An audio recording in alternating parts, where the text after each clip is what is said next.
guys, welcome back to Music Talk. I'm John. I am on the road again, currently waiting for my daughter. She's in physical therapy and OT today, so I figured while I'm waiting for her, I would talk to you about some music. This is a continuation of my record collection. I left off in the last video that I filmed on B for the band, so the next person I have here is Sara Bareilles. This is called The Blessed Unrest, and it came out in 2013. It's on black vinyl. It's her fourth studio album, and it's considered pop, rock, and soul. For some reason, it's not at a different speed, but they made it into 2 albums. I'm just assuming because it was made for a CD, and that's how they had to do it for album. Not really sure why they did it that way. There's a downside to that, where this one's not too bad, but you're flipping your album every 3 songs on this one. So this is Blessed Unrest. They had singles on here. Brave, if you look up Sara Bareilles Brave, you'll know the song because it got played a lot. And I Choose You, and it seems to have a New York theme. One of her songs talks about sitting on a graveyard shelf in Queens. This definitely looks like New York City.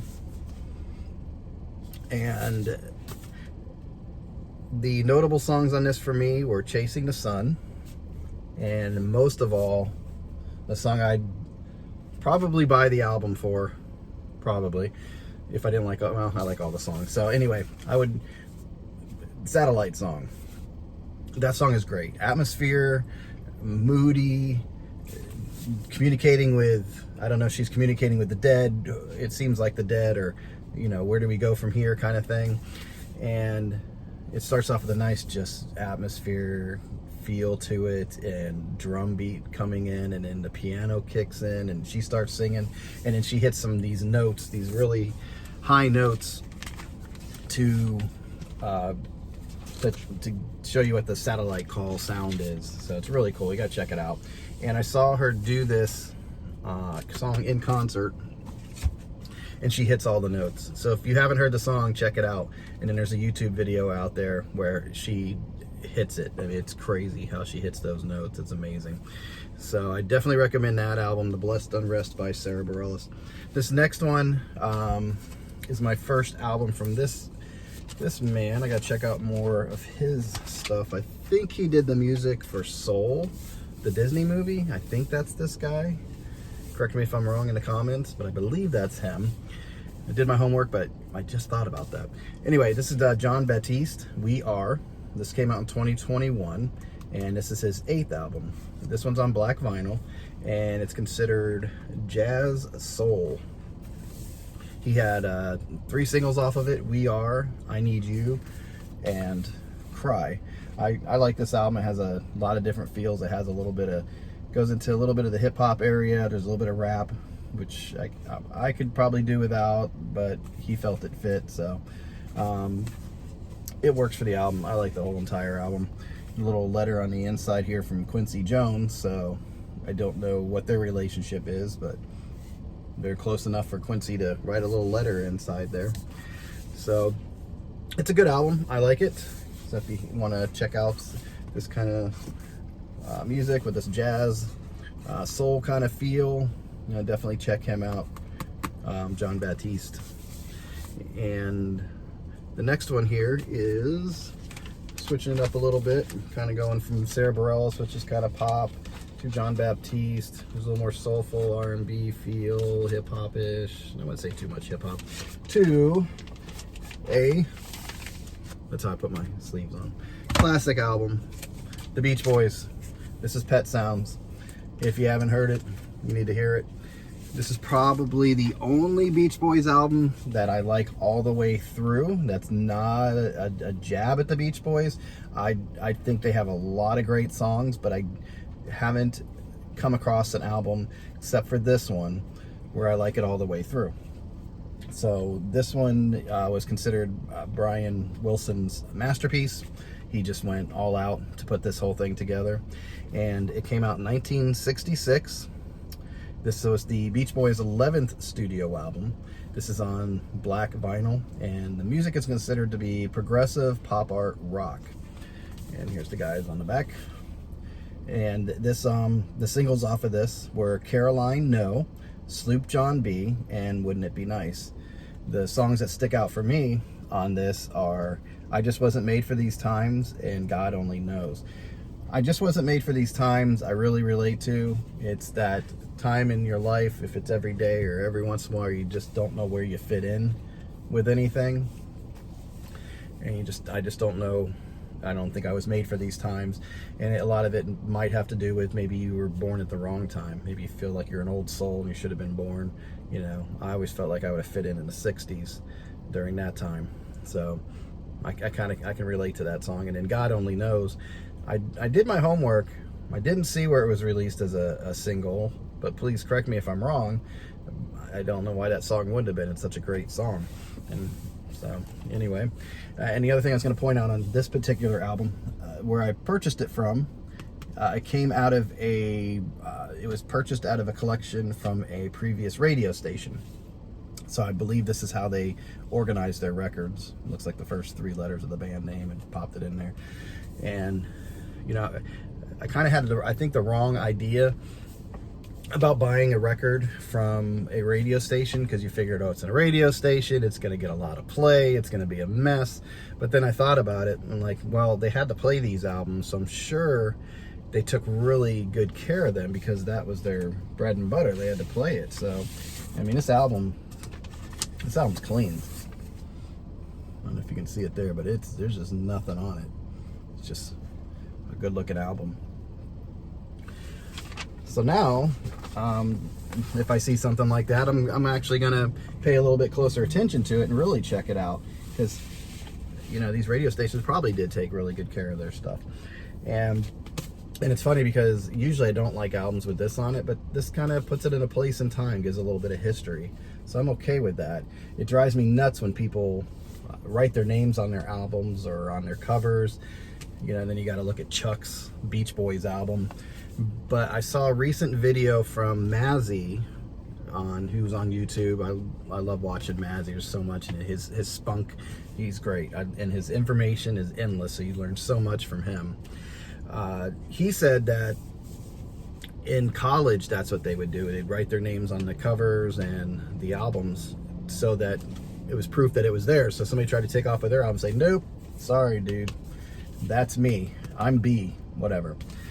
So that's what they did. So now I get an understanding. So that kind of puts you in a place in history and time. There's one album that I have at home. I believe it was Ricky Nelson, and I think I talked about this before, but there's a stamp on the back of it from actually a friend of mine's dad who was in the Air Force, and that he had his name and his identification number, and it was on the record. So I think that's what he was doing too. So when he was living with a bunch of guys, he could say, yep, nope, that's my album, look, there's my stamp. So pretty cool. Anyway, the Beach Boys Pet Sounds, I definitely recommend it. Check it out. This is, like I said, I think for me, the main solid album that the Beach Boys did for me that I can listen to all the way through and enjoy.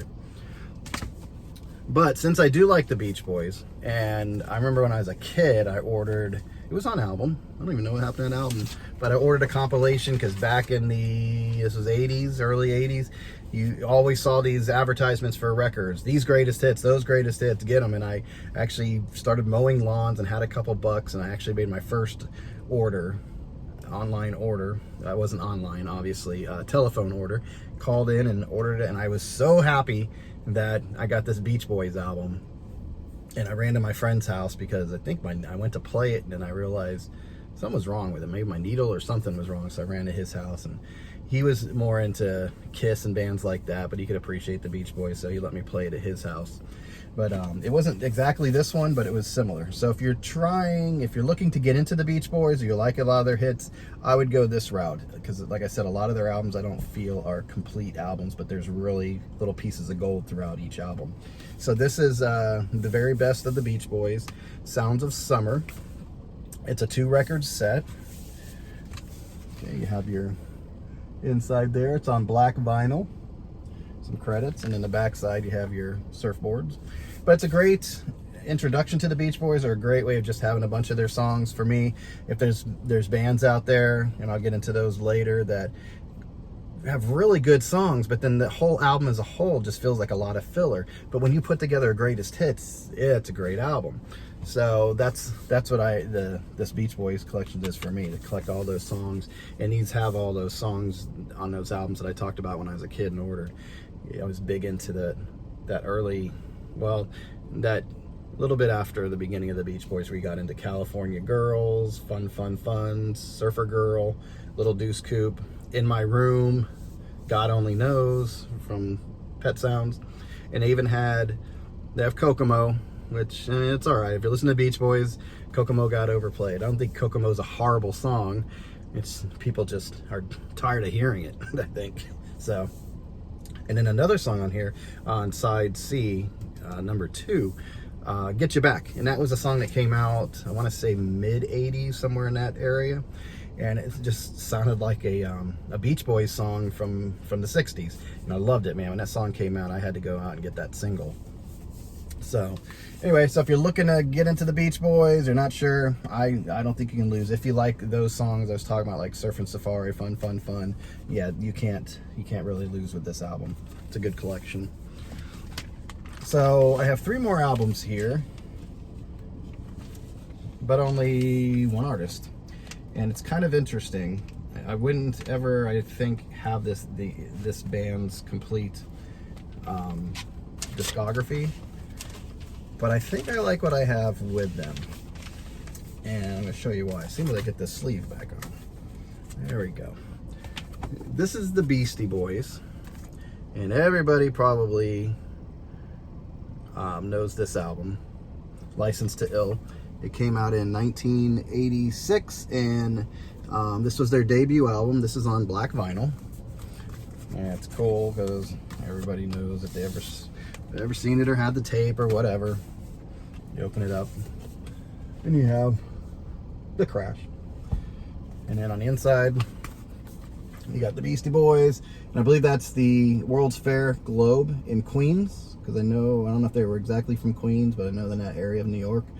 And I believe that's what that is. And they're looking kind of silly. This album took a while to grow on me. Didn't like it when it first came out because I'm not a hip hop person. But it did have that aspect of rock with the guitar and the distortion in there.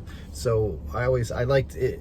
You Got to Fight for Your Right to Party on this because I was a teenager, and of course it was about rebellion, and I was like, that's my thing. But the rest of it just wasn't enough to hold me. So I never bought this. I did have friends who bought it and played it, so it always was kind of in my ear. And it just took me later as an adult to see it and go, let me check that out one more time. I streamed it, listened to it, and I was like, yeah, actually I do like it now. So I went ahead and purchased it. The album had 7 singles off of it. Hold It Now, Hit It, Paul Revere, The New Style, You Gotta Fight for Your Right to Party, Brass Monkey, and No Sleep Till Brooklyn, and Girls. So, interesting fact, seven singles off of that bad boy. So it was very popular. And then these guys did something else besides that. Like, I would think this would probably be the only Beastie Boys album I ever owned. Probably a lot of it's nostalgic reasons from remembering cruising around in the car with my friends playing the album. But then probably, I don't know, a couple of years ago, a friend of mine, we were talking about the Beastie Boys, and I just started getting into jazz and trying to figure out jazz. And he's like, you got to check out these other albums by them. These next 2 that I'm going to show you. And it's like, well, we're talking about jazz. And he's like, yeah, check this out. It's not true contemporary jazz, but it has a jazz feel, has a little bit of that hip hop in there, a little R&B going on, some funk kind of deal. And the album I'm talking about here, this came out 10 years after their debut album in 1986. This came out in 1996, and this is the In Sound from The Way Out. This one's on black vinyl, and it's considered an instrumental compilation, has jazz, funk, instrumental rock.